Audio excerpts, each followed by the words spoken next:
This podcast is sponsored by nobody. Hey dudes, welcome to Splat from the Past, the only 80s themed horror and sci-fi show where things can get totally radical. Oh, I have a great episode for you guys today because I will be talking to Lynn Castle, aka Madelynn von Ritz. Yes, the lady barber herself. Yes, she has been a presence and a zelig in the history of rock and roll and film since the 60s.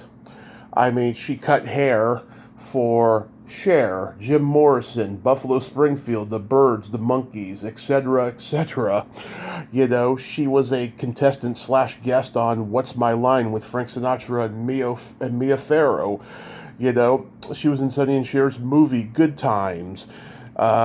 She did hairstyling and contributed music to a lot of Albert Pyun movies. She even played the hippie club singer in Radioactive Dreams, my favorite Albert Pyun movie.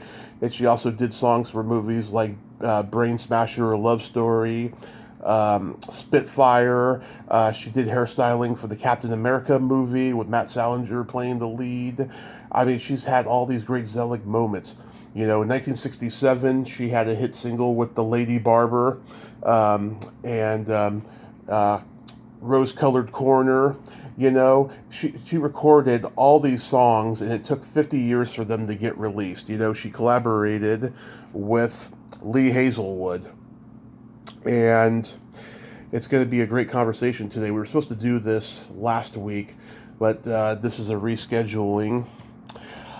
Also, too, I'm just so sad and devastated about Paul Rubin's death yesterday. I mean, he was a part of all our lives as Pee Wee, and just everything that he did, he just brought 110% to everything. You know, it's just absolutely devastating that we lost such a powerful performer like him, and I'm so glad I got to meet him that time in 2019. It's just a gift and a blessing in my life, you know. Just, I can't say it enough. Rest in peace, Paul Rubens. So yeah, here is my interview with Lynn Castle, aka Madelynn von Ritz. So, going back in time, I was reading that you began playing piano at the age of 4. Who encouraged you to start playing piano that young? Nobody. I was in a boarding school, Mm-hmm. and we didn't know what we were then, you know what I mean? People Yeah. just say, well, I'm an artist, or even recognize it. But in the state that I was in and the place that I was in, I wanted to play piano. I really did. And so Mabel DeBauer taught me basics, which of course have gone into space somewhere through the years. I have no friggin' idea. But I do know what an octave is, and I do know the names of the notes. But, you know, I just feel and wander around till I find what it is I feel is right. Right. So yeah, I did. I had that, and I had lessons for a few years, and I was actually pretty good. I think there's a thing called Grieg's Concerto. Yeah. And I sat down and ran that out when I was 10. And so, you know, something was going on, but then nothing was supported. So when I left that school, that was pretty much the end of lessons, and also my forgetting, other than what I just told you. So that's that. Did you have any musicians in your family? My uncle was a singer that was semi-famous back in the 50s by the name of Rush Adams, and he was on, I'm trying to think what it was called. I don't think it was called Your Show of Shows. Right now, seriously, I'm just going to try and stick with you because I'm not making an excuse. Really, I got so much stuff in my life, and I just got kicked in with a broken radiator, and I have no idea what that means. Oh, wow. So I'm trying to just throw that out in the wind and go, okay. And here's the thing I was thinking. Mm-hmm. I was thinking, because I practice things a lot, trying to, we're all trying to do our lives as best as we can. And so breath work is one of the things that tries to kind of help me out. And also I've been listening to so much stuff to try and turn the negative into something a little bit bigger, lighter, broader, and funner. Mm-hmm. So I was standing there, I was walking through the kitchen, and I could feel myself shift a mood, thinking, yeah, X, Y, Z, all this shit's going on, but do you truly feel abundant in things that really matter a lot? And I went, yeah, I do. Mm-hmm. Talking to the universe and previous teachers, in the spiritual world that I really love, that were great influences, and including Uncle Remus and Jiminy Cricket. Yeah. The Disney classics. Yeah. So what else? Oh, I have a lot here. So you spent the first part of your childhood in Brooklyn and then moved to LA, right? Yeah, a very early first part. Mm-hmm. Your parents divorced, and you began writing songs to cope with the troubling relationship with your stepmother, right? No. I wrote then the same way as I write now because I was just moved to do it. And yes, when you're having some rugged times, we all try to find ways to cope. That's all it is. But, it wasn't like she was going through a whole lot herself, but I was too young to know all that. But some of the, how the shit can rain on you when it's not even yours, but you don't know how to separate. Right.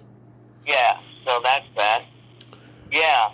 But yeah, writing. I still have to friggin' write. I have to write.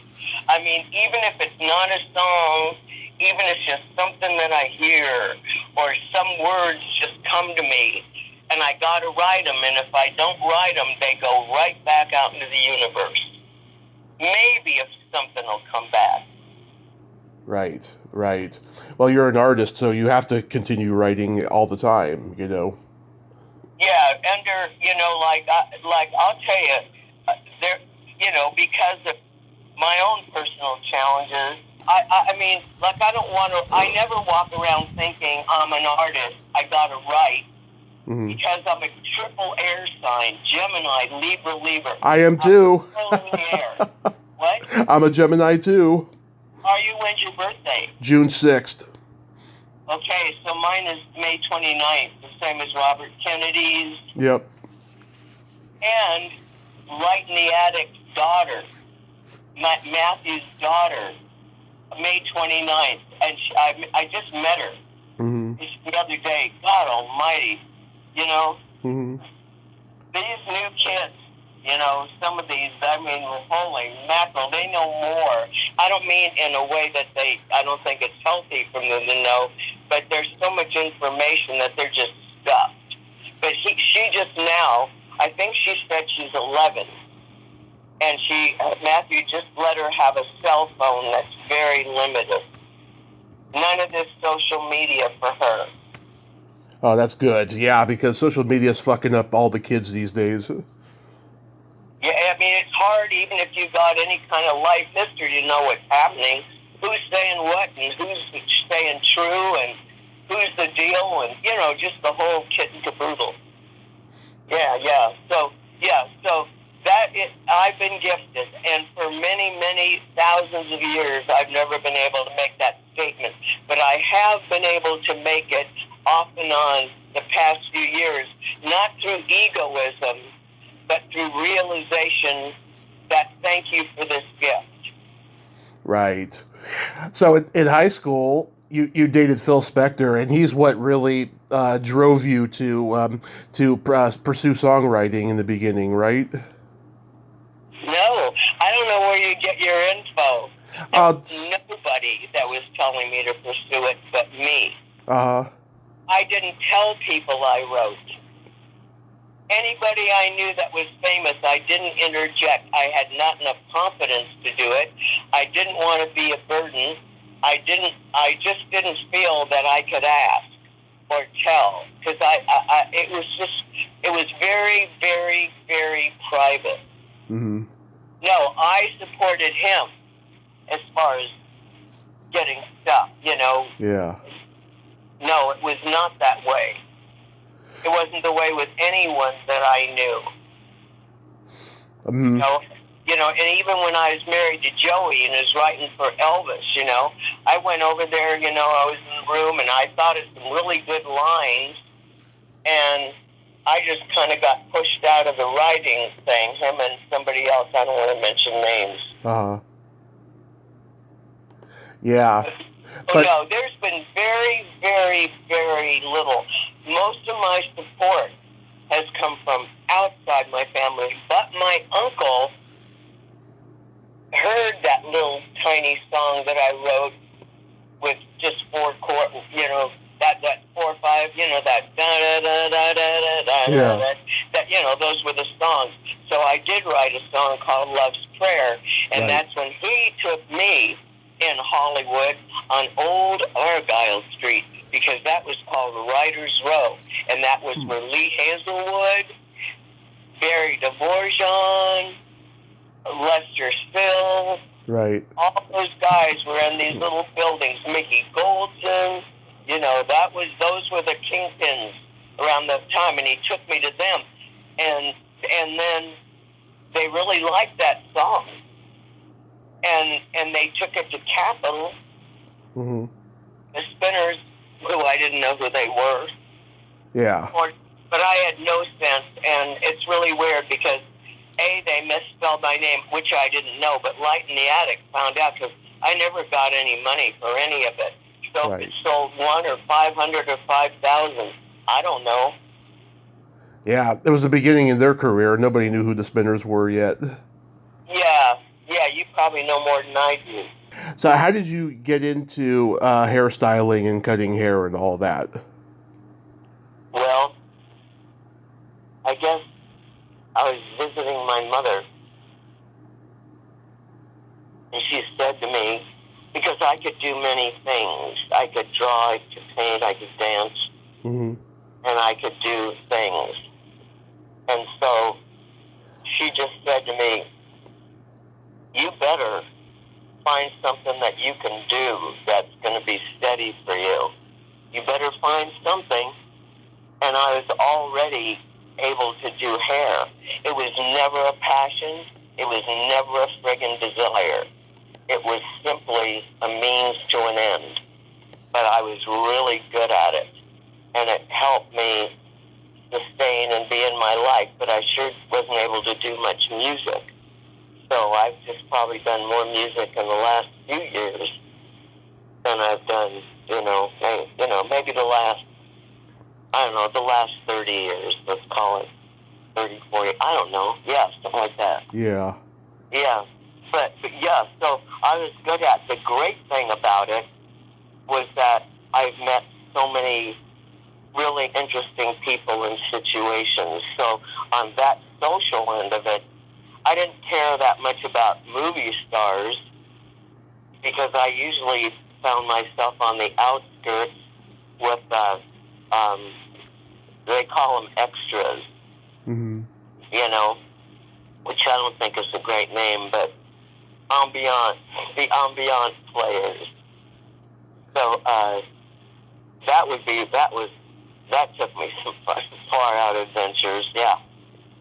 Yeah, that you had all these legendary, now legendary people coming in, and they were your clients: Jim Morrison, Del Shannon, Buffalo Springfield, the Monkees, the Byrds. I mean, it was a magical time in Hollywood because oh my God, yeah. There was, it was a smaller community back then. There was no internet. Everyone knew each other. It was an industry town then. Were you ever here? No, but this is what I've talked about from everybody, I mean, I've been to LA since, of course, because I'm only 40, but yeah. Okay, so here's the deal. Mm-hmm. that Hollywood, Yeah. that LA was as different from almost what it emotionally, every way you can layer that son of a gun. Mm-hmm.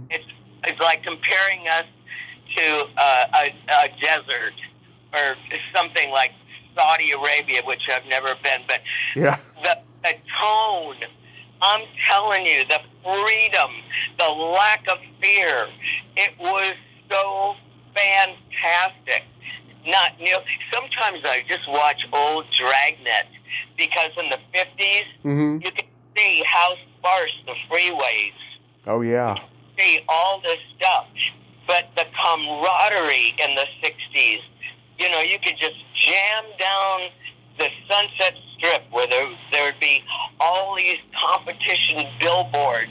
I mean, you'd friggin' just go sometimes to see the billboards and the cool clubs that it didn't cost hardly anything to get in. Hardly anything. And all these top people were playing around there, from the Roxy to the going to eat at Pandora's. Right. I mean, Jesus, and the freedom. We didn't even lock our damn cars. We didn't lock our front doors. Right. I mean, it was a completely different world, Children weren't going missing back then, it seems. It is the only word that I can think of, 2 words, is it's treacherously sad. Mm-hmm. It is very sad. Yeah, it's a different time, a different world now. But yeah, I mean, God. So, any stories stand out, with the Monkees? I know you wrote a song for them, "Teeny Tiny Gnome." Yeah. So, very dear friends of mine Mm-hmm. were their writers, Tommy Boyce and Bobby Hart. Mm-hmm. And they were just fabulous, fabulous people. And it was them that brought me into the Monkees. Mm-hmm. And so, yeah. And then, I'd go often enough. It's not like I hung out with them.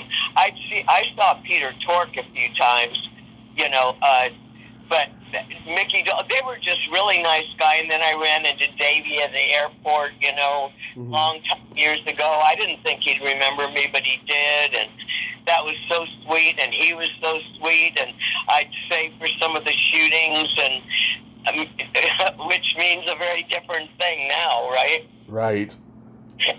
Yeah, so it was good. They were funny. That was great. And it was Bobby probably that asked me about doing a song. And so they had a really good band. And this guy by the name of Wayne Irwin, who was very funny, Mm-hmm. and a good friend of theirs, was the guitar player. So I played that song, and then Wayne did not write that song, but he did the guitar for it, like kind of put the guitar kind of thing. I had a melody, but they changed it. It became much more bubblegummy after they took it over than I wrote it. But it was definitely, right there with the times. I mean, yeah, we were all getting high. Yeah. I listened to the song the other night. I actually like it. It was a nice little song there. Yeah. Now, obviously, we just lost David Crosby. Were you close to him? Close? No. Did I see him quite often during the times and a little beyond? Yeah. The one that I think I would say I actually, knowing someone and hanging out every now and then is different. So I don't like assuming somebody's my dear, but I really did see Stephen Stills quite a few times, and I ended up, I'd go to his place, and I think it's Coldwater, Beverly Glen, when he lived there, and I'd go cut his hair there. But we were friends and hung out a little bit in Washington, D.C., where he was trying to teach me some timing with my music, which he thought was really good, but I don't claim to be a musician.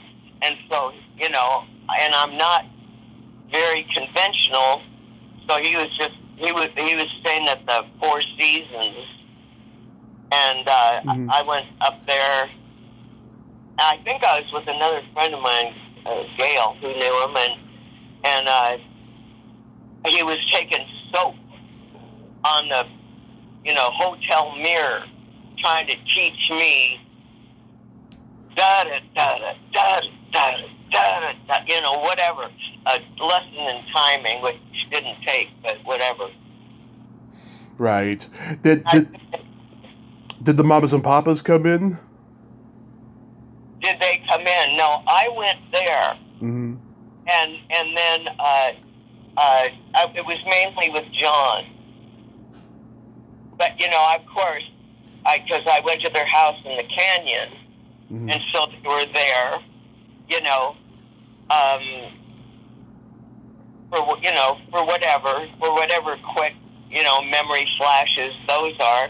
I went to the movies with John. Had to leave because he was wearing this furry vest, and it was then I discovered how allergic I was to cats. And I had my first hay fever attack in the theater with John and had to leave. And I was very embarrassed.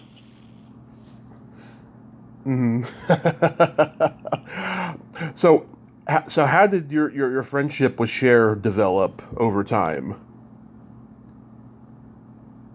I don't know what got me there. Definitely, really, I was friends with them. They weren't just haircuts. Really good friends for a long time. And I think she had her car, the Excalibur. Things were starting to shake. And so she used to pull up in my driveway when I lived there in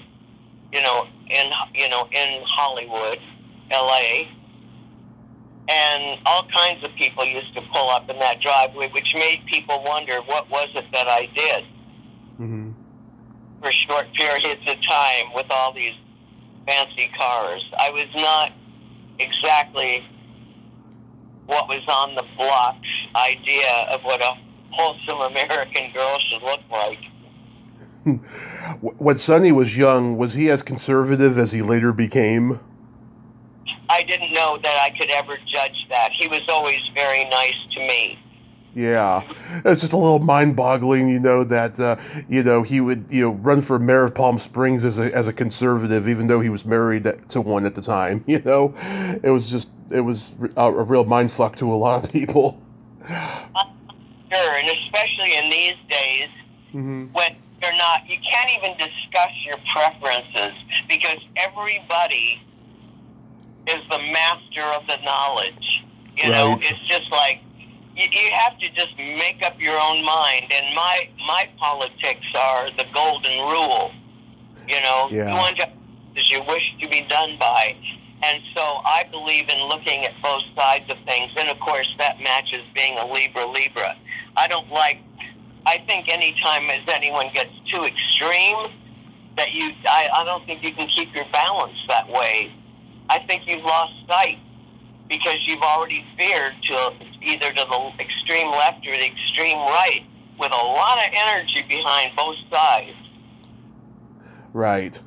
When you started, becoming friends with all these, stars and stuff, did you hang out at the Whiskey and Ciro's and Ledbetter's and all those places? Yeah, I definitely went there, but I had kids.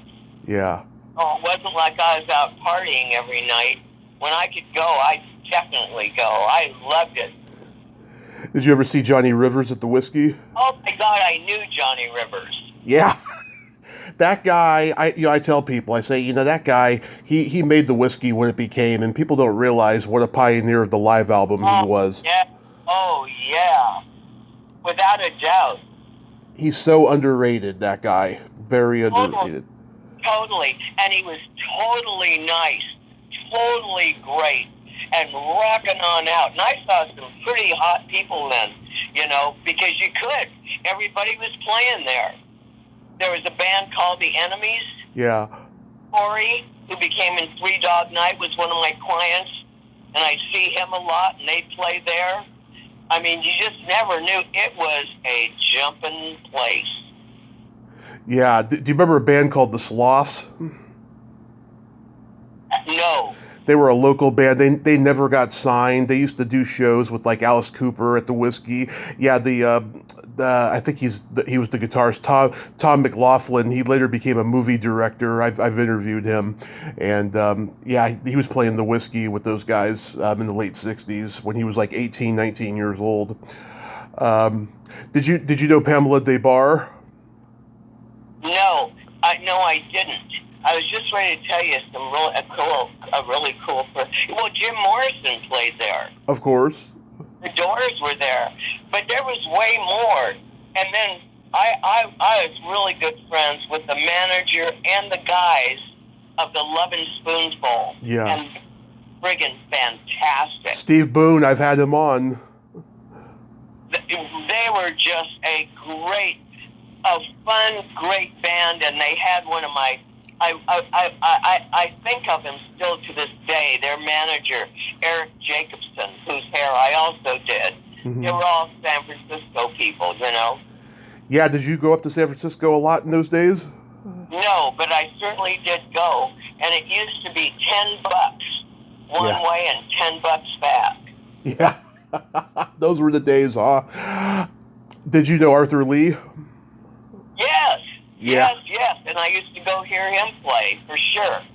Yeah, Frank Zappa. At the Foxy. Did you know Frank Zappa? No, I never knew Frank Zappa.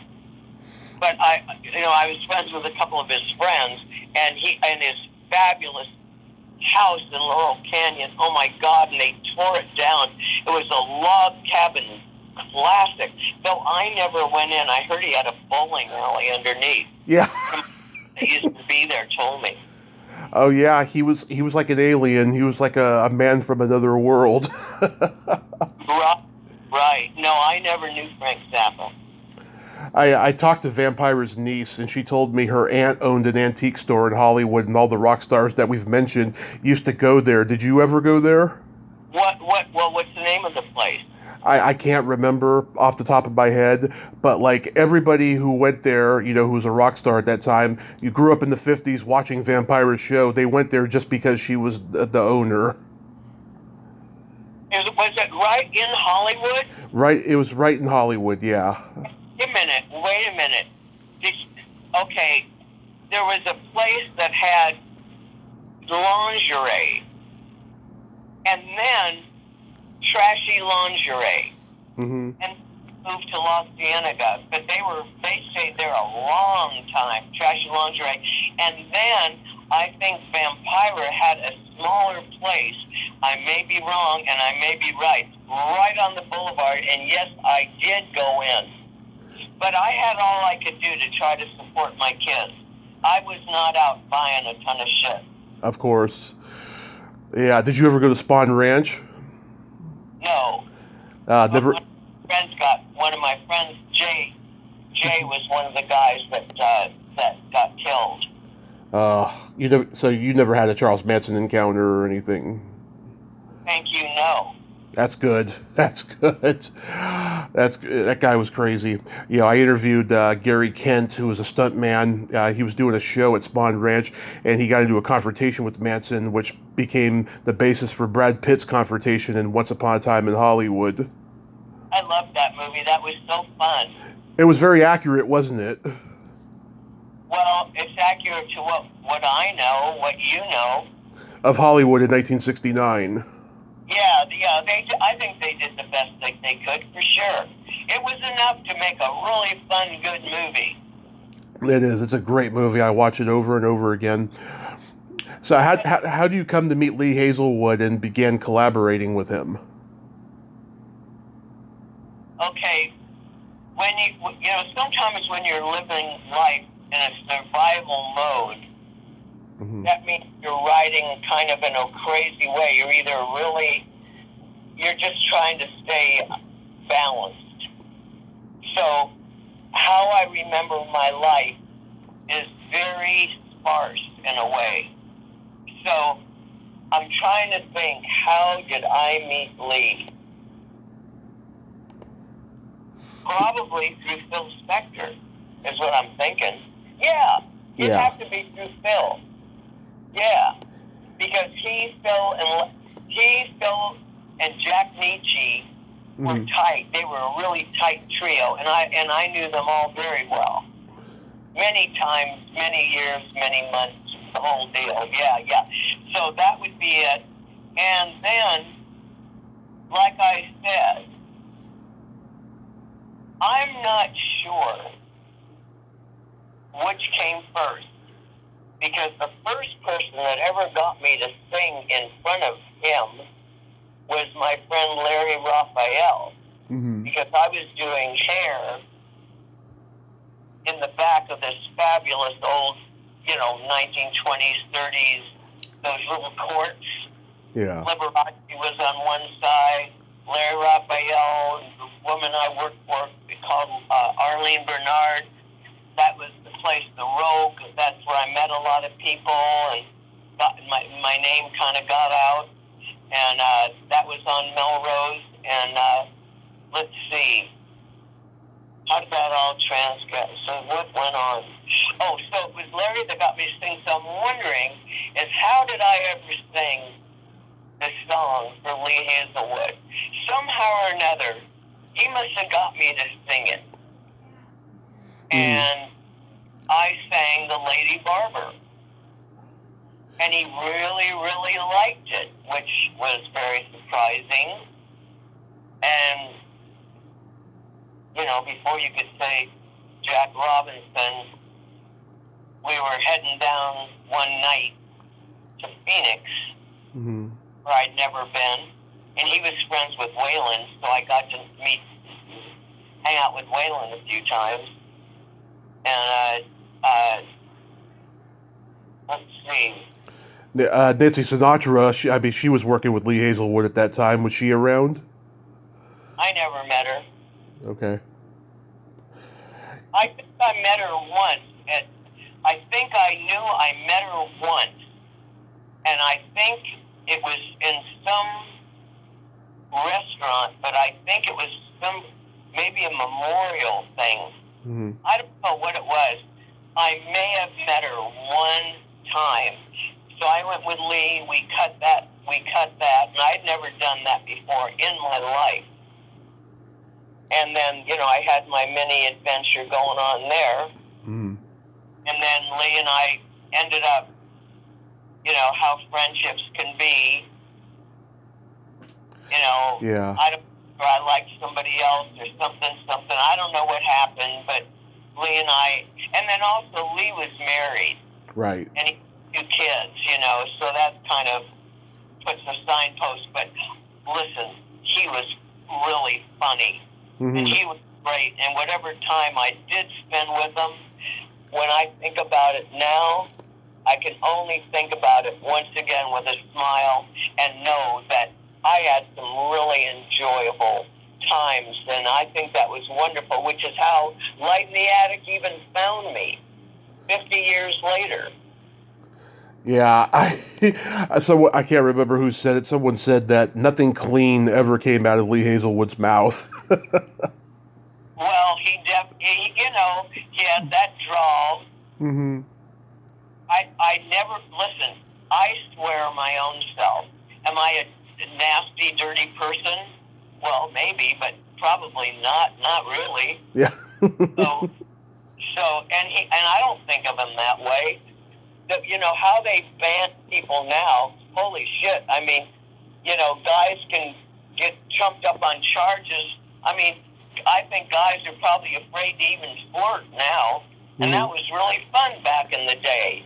So he was flirtatious. He was funny. He was groovy. There wasn't a million, I'm going to arrest you for enterprise. Yeah. Well, I love all that music, I love Red Colored Corner. I think it's a beautiful song. It's very trippy, almost Doors-like with that ringing organ. Was the Doors the inspiration for that song?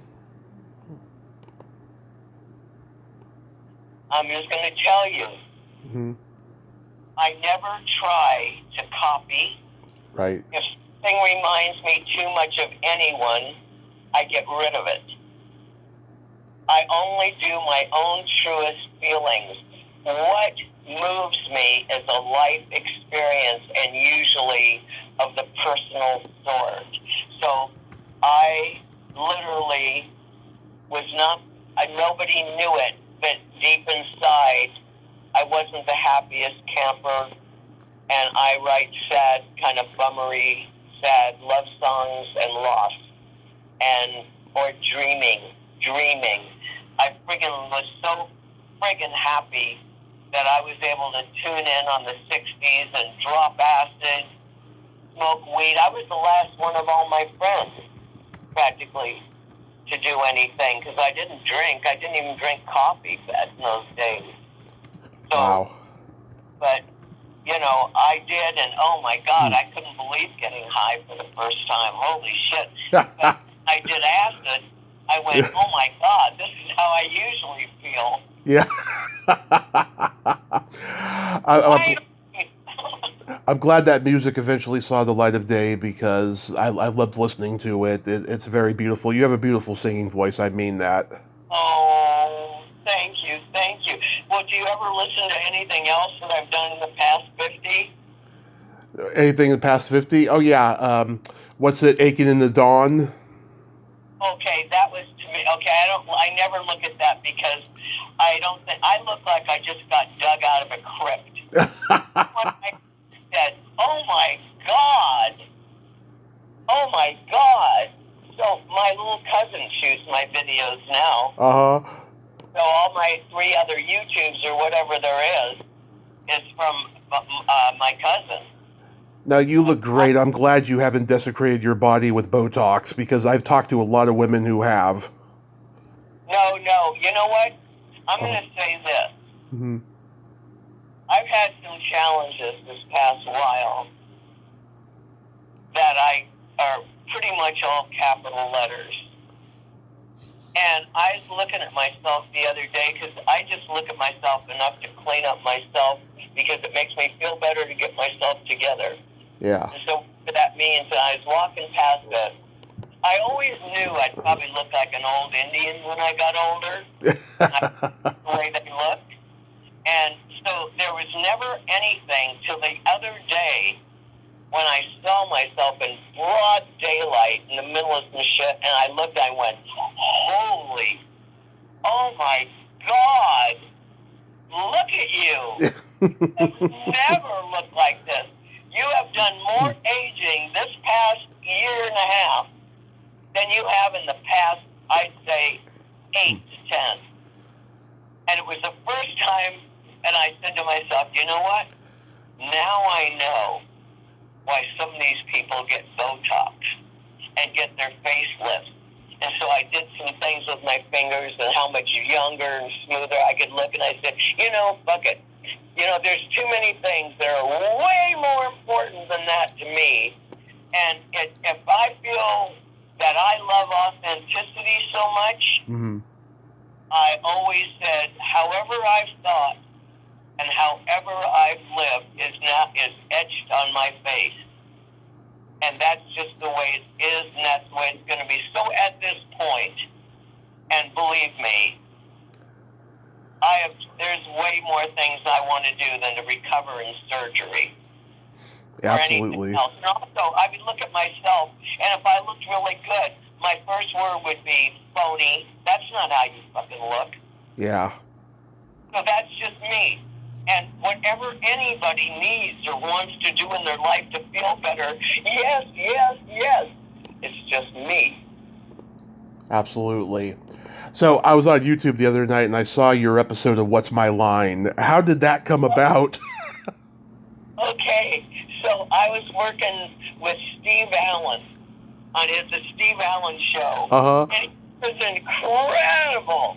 I love Steve Allen, and I was only one of 2 girls that were cutting boys' hair.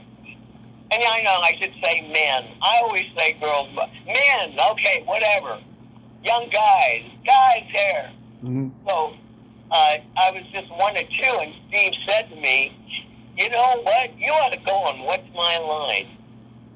And I went, I'd never been back to New York, you know, It was Yeah. huge. It was fantastic. And so he arranged it. And it got all arranged, and I went and did that show. Yeah. Oh my God! It was like one of the hottest shows in the world at that point in terms of game shows. Oh, God. I just can't tell you how, when I think of some of the people that are no longer here that I've loved, Del Shannon, Ray Bradbury, and even though, I don't know, is Steve Allen still alive even? Oh no, he died probably 15 years ago, maybe. There you go. That's how much I'm in tune. Yeah. Do you remember anything about Sinatra and Mia Farrow? Yes, I don't remember, and I've never met Mia Farrow, but Sinatra, going back to that show, because this one woman on that show was not very nice to me. She made some real cutting remarks, not realize that no matter what I look like, I really could get hurt so easily because I had so little confidence. And then it was Frank Sinatra who upped the game, and it was totally sweet, and made me feel better. So there's my story. What was Steve Allen like? Brilliant. Yep. Kind. Natural. Funny. Caring. Hugely interested in so much in the world. So all these people and things he brought in were so interesting. Man on the street, the Hollywood Ranch Market, Gypsy Boots, and then I would just blow in to do his hair. But what happened when I started doing it is TV Guide was a big deal back in those days. Yep. And said, hey, did you read this thing on Steve Allen? No, what? When they were writing about him, they said, whoever's been doing his hair, he's never looked better. Yeah, he was brilliant. Wayne there, I met John Wayne. I met his wife. And I'm trying to think, no. I did the King family show. That was a whole different thing. Yeah, that was different. Did you have a tiny part in Sonny and Cher's Good Times? I had a very tiny part. Yeah. And they cut it out. Oh. Tiny bit bigger. And then something was said that my image was too strong. And Wow. they decided to ace it out. I don't know what the fuck that means. It means that I looked pretty good, and that was maybe, not that I looked at myself and thought I looked too good, but who was ever judging all that shit thought, you know what? One's enough, and that one is Cher. And ironically, you would do a song for another William Friedkin movie, Cruising. Yeah. I love that song. When I close my eyes, I see blood. That song fucking rocks. I mean it. Oh, man, that was a big surprise, because I had written a song called Holy Hollywood. Uh-huh. Jack Nietzsche is the one that got that thing going, yeah. So he called me, I was in D.C., and he said to me to write a song for this really, at the time, still is, hardcore movie about Hollywood. So I wrote a song called Holy Hollywood, and they flew me in. Next morning, go to the studio to see about doing that song, and then they canned it and gave me that one I'd never heard before in my life and told me to sing that. So I just sang that right off the bat, whatever I had to do to get that one going on. That morning, then done, and back to D.C. How do you come to meet Albert Pyun and start working with him? Okay, his name is Pyun. Pyun. I've never been able to pronounce his last name. Who happened to be Howard Stern's favorite filmmaker. Yeah. And once again, I don't know, and it could have been my roommate, Terry Blight, who worked for Albert, who was his key makeup person. Mm-hmm. And so I think she's definitely the one that got me on. And so I made a few films for Albert, and one day, so Terry, we're in the trailer, just working, and Terry says, why don't we put on one of your tapes? So I put on one of my tapes right when Albert was walking by, and he heard it, and he said, who's that? And she said, it's her. And then he used some of my songs, which his top music guy, Tony Ripperetti, then took my tapes and made them so they could work in a film. And wherever it kind of didn't drive, he was a kill guitar player.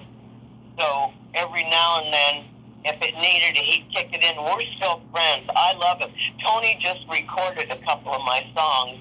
Not that it means anything to anyone but him and I, but for whatever, I was flattered because he chose one of the songs that Billy Idol was going to fucking sing and didn't. Yeah. I mean, that's it. I am either a person, and I don't think this is true, I don't know, like, born to lose. Mm-hmm. Because I don't look at my life like I've lost. I just believe it's like, I mean, I could see where anybody would say, there's got to be something intrinsically wrong with her. Most people have Tina Turner, da-da-da, and she's never really gone anywhere. Yeah. Still working her ass off at this time in my life, trying to, keep thread things together. But I do have a gorgeous couple of heroes in my life right now, and they did a documentary on me, and now I saw it. we're having trouble releasing it because we can't afford to pay the dues to use those songs. Light in the Attic let them have it for nothing. Yeah. But the Lady Barber and Rose Colored Corner are Lee Hazelwood's thing, which is universal, and that could be what cost us putting this 20-minute, it's been costing them to put out this 20-minute documentary out. So I'm praying that, fuck, man, don't let this happen again. Not at this time in my life, please. Yeah.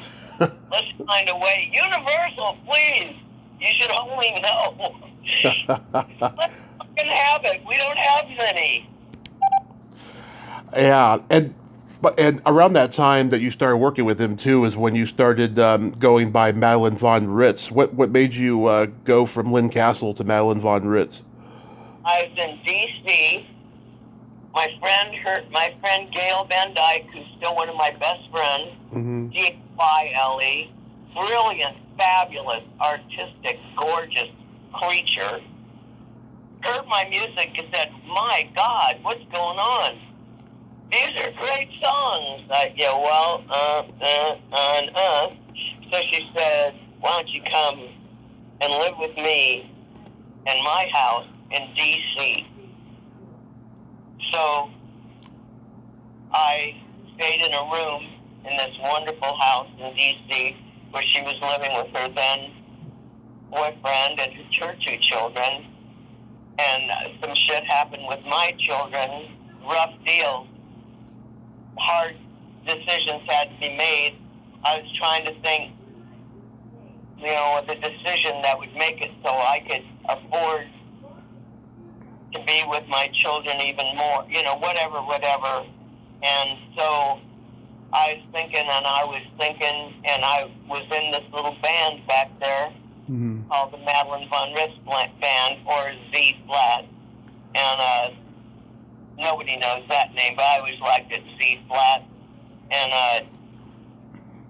so I was sitting, off the stage, and I was thinking, God damn it, man, I'd lost my husband, the love of my life, a brand new baby. Holy shit, no money. What am I going to do? And I thought, change your friggin' name. Yeah. Something really fun, very audacious, but go back to Madelynn, because Madelynn is your real name. And right out of the blue, Von Ritz came. And when I wrote it out, I really thought it was fun and showy and just fun, and that's what made me change it. Sadness made me change it, hoping for something brighter in my game. Yeah, because until I started doing research on you, to me, you were always the hippie club singer in Radioactive Dreams. Then to find out that you had all this history, cutting the hair of all these rock stars, I was like, oh, damn, oh my God, I definitely got to talk to this woman, Well, now you're talking. I hope it's going all right for you. It is. I think you're very funny. You're a character and you tell great stories, But I love that movie, Radioactive Dreams. What do you remember about being on that set? I went on. I was full fucking on. Yeah. Rocking the fuck out on Albert Pyun, or I think it was one of his movies, somebody's movie. Uh-huh. I don't even remember, because I was still cutting hair and working, and they asked me to do it, and I was singing a lot of rock, and I could do it, and I don't know. Didn't they cut me out of the movie? Yeah, that's another reason I was like, what, the hippie club singer too? It was good. I was rocking out, and there weren't many people doing what I did. And actually, I can't think of one. And Tina Turner and I do not sing alike or do alike, and I fucking love Tina Turner. But we're not the same. We did not do the same or anything other than she knew how to sing and move, and for whatever craziness I am, so did I. And I probably wasn't particularly happy because, like I said, once I do something, I turn around and I'm back at work, whatever that means in my life. Yeah, there was another singer that ended up in the movie named Sue Sod. I believe she's still performing to this day. But that's a shame that you were cut out. I mean, it's a great movie. I mean, the visuals are great. I think he put colored lenses on the camera to give it that effect. And the production values are great. It reminds me of Walter Hill's Streets of Fire, but a lower budget one, Yeah, I think that if Albert did that, that's probably why Howard Stern... Listen, maybe his movies stayed under the radar in a way, but his casting, his sets, the people he hired, whatever he did, it was so friggin' dramatic. It was not easy work. It wasn't high scale, but man, oh man, that guy had the sense of drama. Yeah. My favorite of Albert's movies is Vicious Lips. Did you work on that one? Because it's not mentioned here. Wait, I don't even know it. Yeah, it's about a female punk rock band who gets this gig in this venue that's like haunted by old supernatural element, and there's this creature killing everybody off. Yeah, it's funny. Well, I'm happy to hear it and sad to hear it. Why in the hell do they call me? I have no idea. I don't know. Maybe you were out of town. Who knows? Brain Smasher, A Love Story. You did songs for that one. I like that movie. Yeah. Spitfire. Have you ever seen my 401 Levi commercial that I wrote all those years ago? No, I didn't. It's out there on YouTube, my 501. I've never known why somebody hasn't picked that up. I wrote a commercial because I never left 501 Levi's. And I wrote this little friggin' song, and then I went to my friend's motorhome, and Marty Greb, who played with some of the top friggin' people, he's departed as well. Mm-hmm. And so he helped do the music to it, and we put it together. My cousin Merrick, the one that filmed, photographer, my cousin, said that he filmed it against a backdrop, this Mexican backdrop that's no longer there. They whitewashed it. And he just, with himself on the camera, just did it and shot this commercial. And it's really good. I should check it out. Oh, that's cool. Do you remember what year that was? 70s, I think. Okay. I'll do some hunting later for it. You did some hairstyling for the Captain America movie that Albert directed, and there's some great actors. Yeah. There's some great actors in that movie: Ned Beatty, Melinda Dillon, Ronnie Cox, Darren McGavin. Any memories of those people? Yeah. I always was a huge fan of Ned Beatty. Yeah. Ended up being one of my good friend's father-in-law years down the line. Yeah. So I did his hair, Bruce Boxleitner. I mean, I met a lot of fun people on Albert's movies for sure. And Ned Beatty was just, such a fabulous, fabulous actor. Ah, one of the greats. Greats. Yeah. Did you do Kurt Russell's hair in Winter People? Yes, I loved him. Yeah. I loved him. I always called him the man with two brains. One of my favorite people to work with. Talk about being just balanced and generous. I remember some people were given some, there's a word that they call, it's not ambiance, because they call them extras, but there's a different word they refer to it now. Oh yeah, I know what you're talking about because I've been an extra in a few things, so I know. Yeah, because without all those people, you couldn't even do half these movies, 3/4 of them, most of them. So, but I remember Kurt talking to some people about, to some of the other names on the film. I think there was a couple people that were feeling pretty high and mighty the way they treated crew. I'm sure. And everything. And I heard Kurt Russell say, you ought to watch who you're talking to, because that cameraman has a lot to say how you look. The sound guy has a lot to do with what you sound like, and these people here have a lot to do with what you look like. Mm-hmm. So, and I had a great rapport and repartee going with Kurt Russell anyway for the whole shoot. Yeah. That's so awesome. So yeah, I saw the mini documentary, Madelynn von Ritz is Almost Famous. That's what actually made me 100% sure that I wanted to reach out to you, because you were saying all my favorite words, fuck, shit, all of this in that documentary. So how did that come about? The documentary? Yeah. It was Light in the Attic Records. They put a thing out on Lee Hazelwood. Mm-hmm. So that's how I got on that.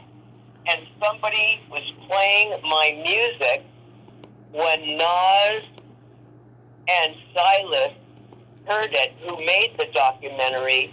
And I would say the last names, but right now, Riahi, I hope I'm saying it correctly, and Stylist, they just couldn't be more beautiful. So they heard that. They looked me up.